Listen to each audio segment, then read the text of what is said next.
Assalamualaikum warahmatullahi wabarakatuh. Waalaikumsalam warahmatullahi wabarakatuh. Alhamdulillahirrabbilalamin. Wassalatu wassalamu ala asyrafil anbiya wal mursalin wa ala alihi wa sahbihi ajma'in, amma ba'du. Baiklah ibu-ibu sekalian, untuk memperlancar acara kita pada hari ini, marilah kita berdoa bersama-sama. Dengan mengawali doa kita, marilah kita mengucapkan basmalah bersama-sama. Bismillahirrahmanirrahim. Semoga dengan bacaan doa kita tersebut, acara kita berjalan dengan lancar. Baiklah ibu-ibu, apa kabarnya hari ini? Alhamdulillah. Alhamdulillah. Semoga kita semua diberi kesehatan bersama dengan keluarga kita semua. Amin ya rabbal alamin. Baiklah ibu-ibu, untuk materi kita sebelumnya ada yang masih ingat? Tentang apa? Tentang pendapatan dan pengeluaran rata-rata per bulan. Iya, betul sekali, tentang pendapatan dan pengeluaran kita pada jangka waktu 1 bulan itu berapa. Kita kemarin belajar tentang itu, kita hitung berapa pendapatan kita, berapa pengeluaran kita. Karena dengan menghitung itu kita bisa tahu berapa kurangnya, berapa yang harus kita hemat, berapa yang harus kita keluarkan, seperti itu ya, supaya menghindari adanya kemungkinan bisa berhutang. Karena jika pendapatannya lebih besar, lebih kecil daripada pengeluarannya, maka sudah barang tentu kita bisa berhutang ke tempat lain karena untuk menutupi kekurangan tersebut. Itu ibu-ibu ya. Baiklah, untuk kemarin kita sudah belajar ini, mana yang penting saja kita keluarkan, mana yang pokoknya saja kita keluarkan supaya menghindari adanya hutang.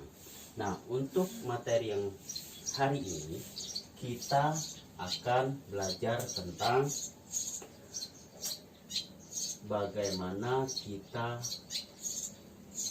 jika terpaksa kita meminjam, bagaimana kita mempertimbangkan sebelum meminjam. Itu ibu-ibu ya. Maaf, agak flu gitu saya hari ini ibu-ibu ya. Baiklah, sebelum meminjam itu tentunya ada yang perlu kita perhatikan terlebih dahulu. Yang pertama ini ialah untuk apakah kita meminjam. Di sini dijelaskan sebaiknya hanya untuk memenuhi kebutuhan, bukan keinginan, atau untuk kegiatan produktif, ibu ya. Sebelum kita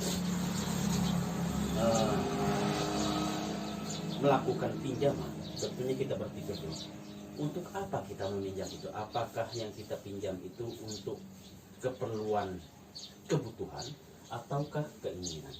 Ibu-ibu sudah tahu apa itu kebutuhan dan keinginan yang sudah kita pelajari kemarin? Apa kebutuhan contohnya? Kebutuhan misalnya kebutuhan sehari-hari, Pak. Iya. Mau beli Makan. lauk misalnya. Oh ya, mau beli lauk, mau beli makan, pokoknya kebutuhan dapur untuk perut, Iya. ibu-ibu ya. Nah, itu kebutuhan ibu-ibu. Tapi bukan kebutuhan mentang-mentang untuk kebutuhan perut untuk makan jadi belinya spaghetti, burger. Ada tidak di dusun ini spaghetti burger? Tidak ada, Oh, Pak. tidak ada ya. Kalau di Palembang itu beli tekwan, beli model tiap hari, bukan itu Bu ya. Beli nasi, beras, beli lauk pauk, beli sayur untuk kebutuhan utamanya. Di sini disebutkan untuk memenuhi kebutuhan, bukan keinginan. Nah, keinginannya apa? Ada contohnya. Baju baru. Baju baru. Terus apalagi ibu-ibu? Misalnya mainan anak-anak. Mainan anak-anak. Iya, selagi bisa kita buat mainan anak-anak itu kita buat saja, jangan harus beli ya. Namanya anak-anak yang bisa buat dia senang sudah cukup lah kira-kira ya.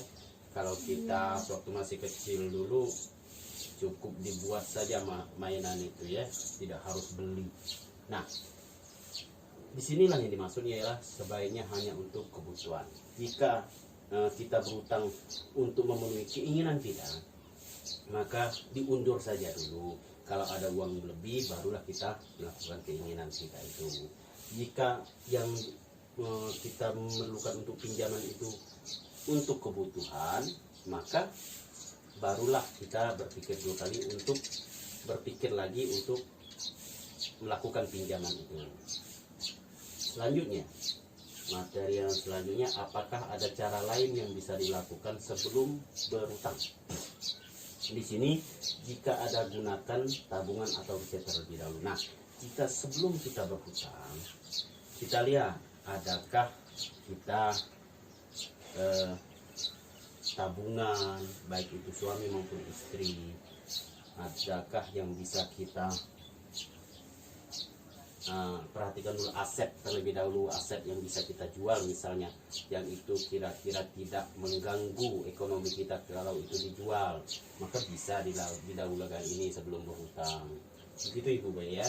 Kita lihat dulu adakah tabungan atau aset begitu.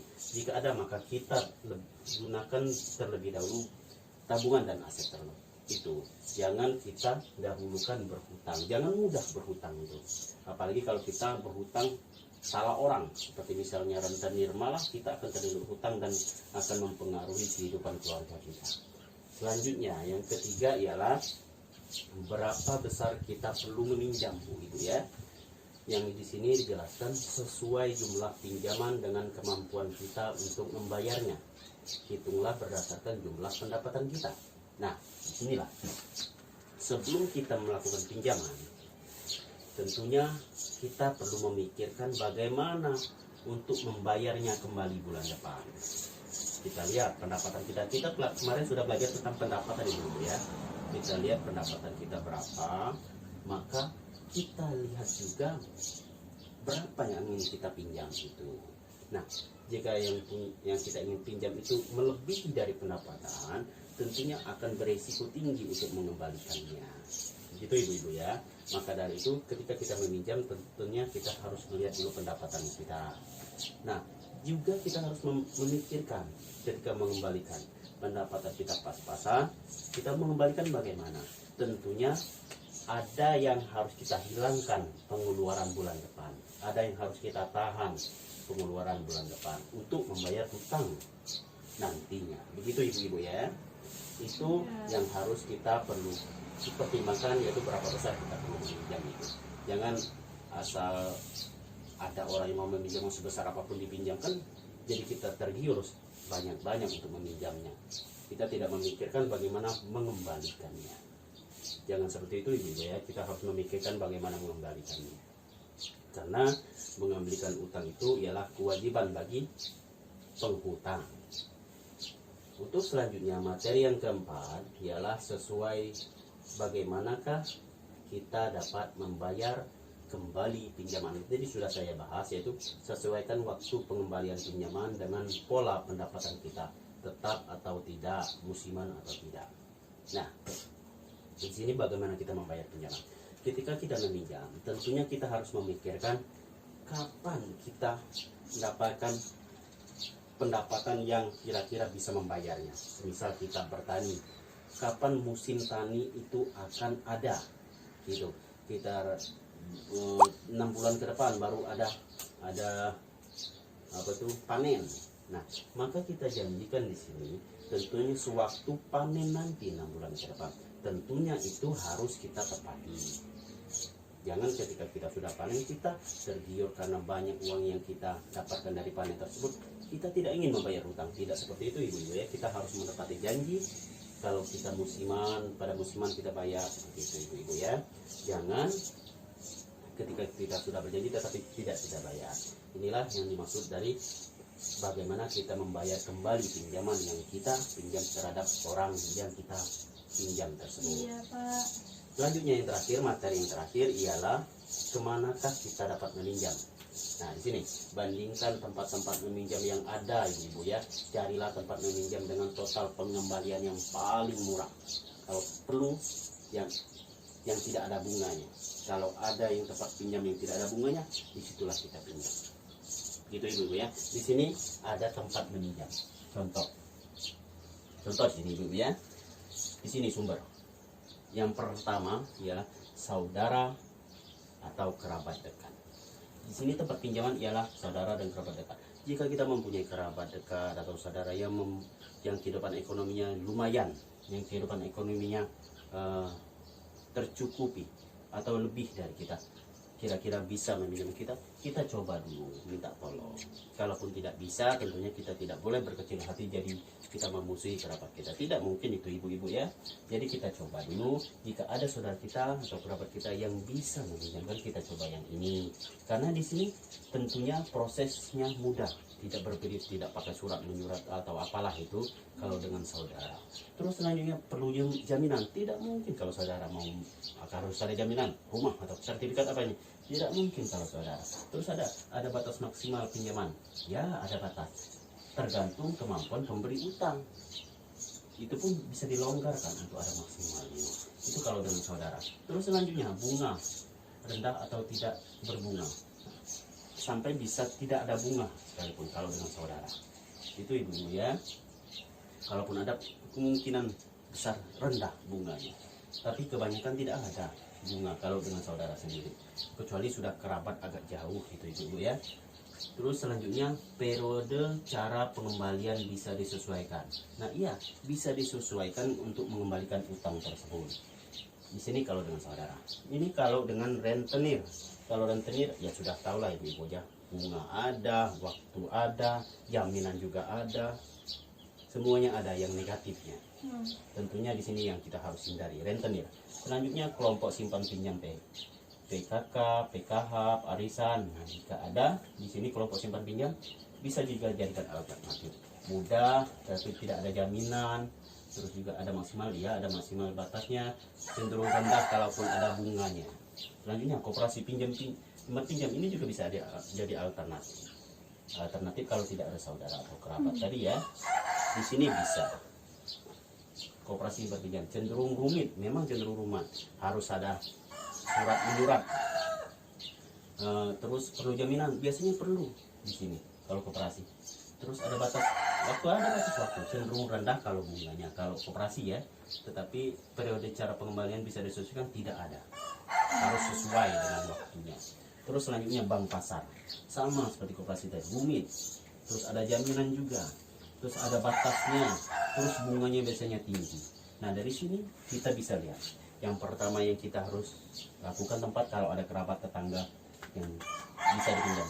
Di sini yang pertama kali kita. Kalau tidak ada di sini, barulah kita ke sini ibu-ibu ya, kelompok simpan pinjam, arisan seperti itu ibu ya. Sini. Kalau tidak ada di sini, kita ngambil di sini. Koperasi simpan pinjam. Kalau tidak ada di sini, barulah kita terpaksa ke bank pasar. Ini terpaksa ibu ya.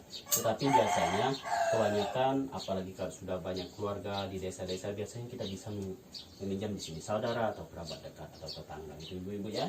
Iya, Jangan sampai kita meminjam di rentenir, itu yang kita hindari. Baiklah ibu-ibu, itulah yang dapat saya sampaikan, yaitu tentang bagaimana kita melakukan pinjaman sebelum meminjam itu. Inilah hal-hal yang harus kita rundingkan, yang harus kita pertimbangkan ibu ya. Sekali lagi saya ingatkan, bulan depan kita akan ada pembahasan lagi terkait tentang keuangan. Itu ibu-ibu ya. Mungkin cukup sampai di sini materi kita terkait tentang ekonomi, terkait tentang pinjam meminjam dan tempat meminjam. Begitu ibu-ibu ya. Iya. Baiklah, ada yang ingin tanyakan?